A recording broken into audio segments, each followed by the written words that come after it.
means going beyond code to explore concepts like how a neural network thinks or how simulations can help you explain problems. In January of 2023, American Air Force General named Mike Minahan wrote a memo to his fellow officers in the Air Mobility Command that almost immediately leaked to the public. The memo warned that the United States and China were marching full steam ahead towards fighting a cataclysmic war over Taiwan very soon, with Minahan himself writing that, "My gut tells me we will fight in 2025. And alarmingly, he has also been far from the only American military figure to voice these predictions of imminently impending war. Back in 2021, Philip Davidson, at the time a 4-star admiral of the United States Navy and the commander of the U.S. Indo-Pacific Command, infamously predicted that war with China in the Taiwan Strait could end up coming by 2027, a prediction that he has continued to stick with ever since. This year in 2023, both the United States Secretary of State, Antony Blinken, and the chairman of the Joint Chiefs of Staff, General Mark Milley, have cautioned that while war with China is neither imminent nor inevitable, China is actively seeking to acquire the capability of militarily seizing the island by no later than 2027. In April of this year in 2023, John Aquilino, another United States admiral and the current commander of the Indo-Pacific Command, plainly stated that China has engaged in, quote, "the largest, fastest, most comprehensive military buildup seen since World War II. By total number of warships, the Chinese Navy has already emerged as the largest in the world in the 2020s, surpassing the total number of ships in the American Navy. China's defense spending has approached 1/3 of the defense spending in the United States and already exceeds the military budgets of Russia, India, the United Kingdom, and France all combined. And consequently, China's military capabilities have been dramatically expanding into this new role of arguably being the second most powerful military in the world." In August of 2022, the then Speaker of the United States House of Representatives, Nancy Pelosi, made an official state visit to the island of Taiwan, and in doing so, triggered the biggest cross-strait crisis seen in the past quarter of a century. Chinese fighter jets stormed across the so-called median line between the mainland and Taiwan, and even patrolled around Taiwan's eastern coast. Chinese ballistic missiles rocketed outwards and crashed all around the island, with a few landing within Taiwan's own territorial waters, and several more even flying directly over the island's airspace itself and crashing into the exclusive economic zone of Japan. Events that up until then had been completely unprecedented, and events that now fit into US military planners' expectations surrounding the very real possibility for a full-scale Chinese invasion of the island happening sometime in the coming years. An event that could easily pull the United States into war with the other global superpower in a vast and catastrophic 21st century war for the Pacific. But why is all of this happening right now all of a sudden in the 2020s? And what is it about this island that makes it so valuable to both the United States and China? And why is it arguably the most dangerous flashpoint of the entire 21st century? For starters, China has continually claimed Taiwan as a part of its country now for the past 3/4 of a century. You see, it's far more helpful to really think of China as the Communist People's Republic of China, or the PRC, and Taiwan as the continuation government of the old Republic of China, or the ROC. The two sides fought a brutal civil war against each other for the control of all of China across the early 20th century, culminating with the eventual victory of the PRC over the Chinese mainland and the ensuing retreat of the ROC to the island of Taiwan in 1949, an island that had been annexed by the Qing dynasty of China centuries previously in 1683, then conquered and annexed by Japan in 1895, and then returned back to the ROC after World War II in 1945. Now, although the ROC's total retreat to Taiwan in 1949 marked the end of the direct shooting between both sides in the Chinese Civil War, there has to date still never been a formal peace treaty ending the Chinese Civil War between them. And so in many ways, the Chinese Civil War between both sides has remained effectively on pause now for the 74 years of history that have followed ever since, making it, in a sense, one of the contemporary world's longest-lasting frozen conflicts. YouTube Premium 是零广告 YouTube 外加 YouTube Music Premium 一款专为串流音乐而生的应用程式，让你尽情聆听不受干扰。YouTube Premium 不只是零广告，立即试用1个月。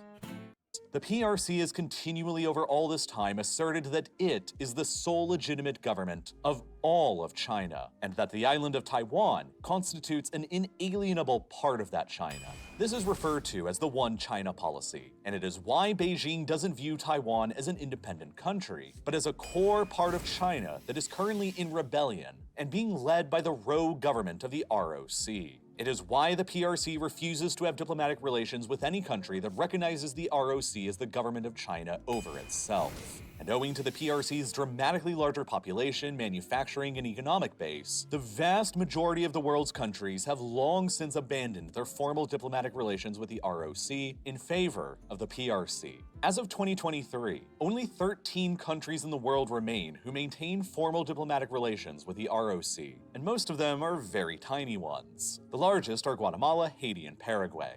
Just since 2018, the PRC has successfully managed to convince Burkina Faso, El Salvador, the Solomon Islands, Kiribati, Nicaragua, and Honduras to be the most recent countries to formally abandon the ROC diplomatically. Conversely, of course, the ROC has always officially followed the One China policy as well. The ROC officially recognizes that Taiwan is also a core and inalienable part of China in addition to the mainland. They've just historically counter-insisted that they are the sole legitimate government of all of China and not the PRC, which means that they effectively view all of the mainland as a very large series of provinces in rebellion that are being led by the rogue government of the PRC. To a very large extent, though, much of the ROC's viewpoint on the One China policy is effectively political theater. The problem is that the ROC has to continue claiming to be the sole government of all of China, no matter how ridiculous the claim might appear, because if they ever stop claiming to be the sole government of a unified China and begin insisting on themselves being the government of only Taiwan, it could lead to the perception in Beijing that the ROC and Taiwan were abandoning the One China policy, and in so doing, effectively declaring formal independence from China, which would almost certainly immediately trigger a PRC military response to preserve the country's perceived territorial integrity. That is why the ROC has never, ever made any formal attempt to distance itself from the One China policy and seek out formal independence. And for decades, the PRC has been mostly attempting to bring Taiwan under its authority through diplomatic means. Chairman Mao once famously told then US President Richard Nixon back in 1972 that the PRC could wait 100 years before it took Taiwan.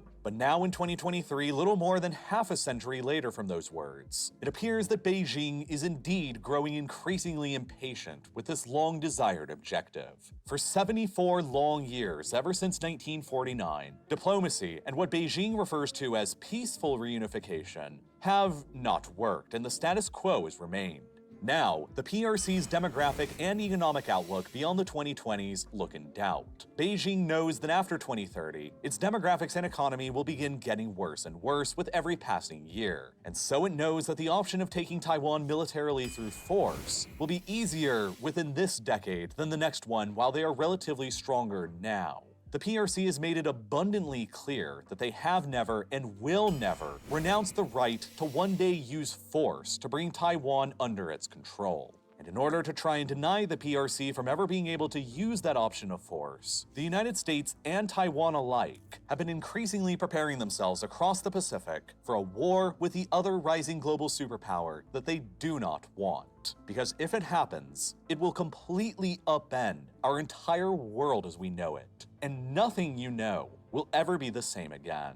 Taiwan itself has well understood the precarious geopolitical situation that it has found itself in now for decades, with an increasingly aggressive PRC opposite of them in the mainland and ever-dwindling diplomatic relations and support abroad. And so, they've adopted three very different overarching strategies that all connect together to, hopefully, from their perspective, deter the PRC from ever attempting an invasion in the first place. The first of these Taiwanese strategies has already been briefly touched upon, and it's their diplomatic strategy, both with the PRC on the mainland and with the rest of the outside world. By continuing to remain officially committed to the One China policy diplomatically, and by continuing to insist that it is the rightful government of all of China, including all of the mainland, the ROC on Taiwan gives Beijing the legitimacy to rightfully assert that Taiwan still truly is a part of China, that is only temporarily under the control of a rebellious government. As long as the ROC government continues to play along with this, there is still a chance, no matter how seemingly slim, of the ROC government eventually accepting Beijing's diplomacy and surrendering control and sovereignty over the island peacefully. But for decades now, this chance at peaceful diplomatic reunification between Taiwan and the mainland has been growing increasingly slimmer and slimmer. When Taiwan was returned by the Japanese to the ROC in 1945, the Chinese Nationalist Kuomintang Party, or KMT, fully incorporated the island into their government, and once they retreated to the island after being defeated on the mainland by the communists, the KMT established a strict authoritarian one-party regime on the island that included a period of permanent martial law that lasted for nearly 4 decades until 1987. During that long period of time, a Chinese national identity was imposed by the KMT on all of Taiwan, and the population was forced into only being allowed to speak Mandarin. It was only after martial law was finally lifted in 1987 and the island's government transitioned to democracy that a long-suppressed regional identity on Taiwan separate from the Chinese of the mainland began to finally emerge. Shortly after the island transitioned to a democratic form of governance in 1992, a poll found that just 17.6% of the island's population identified as only Taiwanese, compared with 25.5% who identified as only Chinese and another 46.4% who identified as both. But only 3 decades later, in 2020, another poll was conducted by the National Chengchi University's Election Studies Center that found a whopping 61% of respondents identifying solely as Taiwanese, a mere 2.7% identifying as only Chinese, and 32.9% identifying as both. In general, the trend on the island is that the younger generations born after the lifting of martial law and total KMT rule in 1987 tend to identify more with Taiwan, while the older generations still tend to identify more with their Chinese identity and are more in favor of eventual reunification with the mainland. The 2 largest current political parties on the island are thus the old Kuomintang, or KMT, which continues to emphasize Chinese nationalism, the current status quo, and eventual peaceful reunification with the mainland, and the Democratic Progressive Party, or DPP, which very notably counter-emphasizes Taiwanese nationalism over Chinese nationalism. And while they also support the current status quo, they are much more in favor of eventual Taiwanese statehood and independence, rather than reunification. The KMT won the first open presidential election in Taiwan and continued ruling until 1999, when they lost the first election to the rising DPP, resulting in DPP rule of the island from 1999 to 2008, and the first time in history since the Japanese surrendered control over the island that the KMT wasn't actually in power. The KMT won back the presidency again in 2008 and then again in 2012, ruling until 2016, during a period of fairly warm relations with mainland China. But the past 2 presidential elections in Taiwan in 2016 and again in 2020 have both led to victories for the DPP again, and the ascendancy of their candidate, Tsai Ing-wen, to the presidency, which have led to fears within Beijing that the chance at diplomacy is fading. To Beijing, the KMT is seen as the preferable party in Taiwan to have power because, at least to an extent, they remain committed to working out reunification with the mainland eventually under some terms. Since the DPP is more affiliated with Taiwanese nationalism and eventual Taiwanese independence and statehood, though, Beijing is openly and staunchly opposed to them. It is why, with the DPP in power, Beijing has been far more ferociously opposed to any perceived attempt within Taiwan to gain greater international recognition as a separate state, which is partially why Nancy Pelosi's visit to the island in August of 2022 triggered such a massively harsh response. As at the time, she was second in line of succession to the US presidency, her visit represented the highest-ranking US official to visit the island since the then Speaker Newt Gingrich visited 25 years previously back in 1997. But Gingrich's visit was back when the more pro-reunification KMT was still in power in Taiwan. Pelosi's visit came with the more pro-independence DPP in power. Her visit thus sent a clear message to Beijing, and it is why the PRC denounced the trip and carried out its unprecedented military exercises all around Taiwan within only days of her leaving. And the next presidential election in Taiwan is coming very soon, set for January 2024. Beijing hopes that the election will result in the KMT returning back to power again, which will continue giving their hope of peaceful, diplomatic reunification alive. But if the DPP wins again and is set to rule the island for at least another 4 years through 2028, then Beijing may conclude, wrongfully or not, that the chance at diplomacy has passed, and the only option remaining will be through war. Therefore, Taiwan's second strategy at deterring a Chinese invasion has everything to do with economics. Without any diplomatic support from the outside world that really matters, with the loss of Japan, Australia, and most of Europe in the 1970s, and even the loss of American recognition in 1979, Taiwan had to get creative with providing an incentive for outside powers to actually care enough about it to intervene on its behalf if the day ever came that China finally decided to invade. The United States intervened against Saddam Hussein's invasion of Kuwait in 1991, largely over concerns about how much of the global supply of oil would fall into Saddam's hands if they sat back and did nothing. But unlike Kuwait, Taiwan has virtually zero natural resources to make any outside powers care enough about who actually controls it. The island has virtually no oil, no coal, and no gas, and for decades the island's people were relatively poor, with a nominal GDP per capita estimated by the IMF at about a par with the Iranians as recently as 1989. But something that Taiwan did have was incredibly ingenuitive thinkers and forward-looking planners who crafted one of the most masterful economic defense strategies that the world has ever seen anyway. Who would end up needing natural resources to make the outside world care if you could just create your own artificial resources to make them care instead? It all began with this guy named Morris Chang, a legendary ROC businessman. Chang moved to the United States at a young age and eventually found himself working a lengthy 25-year-long career at Texas Instruments, that saw him eventually overseeing the company's entire global semiconductor business. Semiconductors, or microchips, are basically a set of electronic circuits on a small, flat piece of silicon.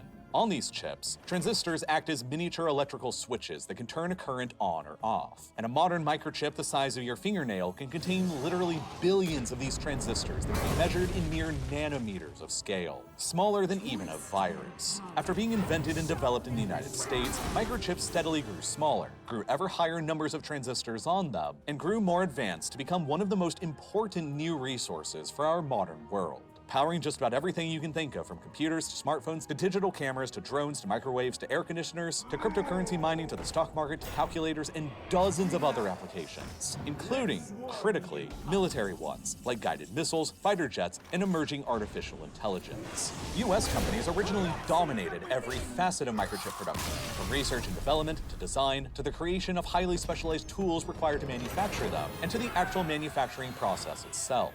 But the manufacturing process of doing this, placing billions of microscopic transistors on a fingernail-sized wafer of silicon, is among the most complicated, advanced, and expensive manufacturing processes that humanity has ever developed. Billions of dollars had to be invested into fiendishly complex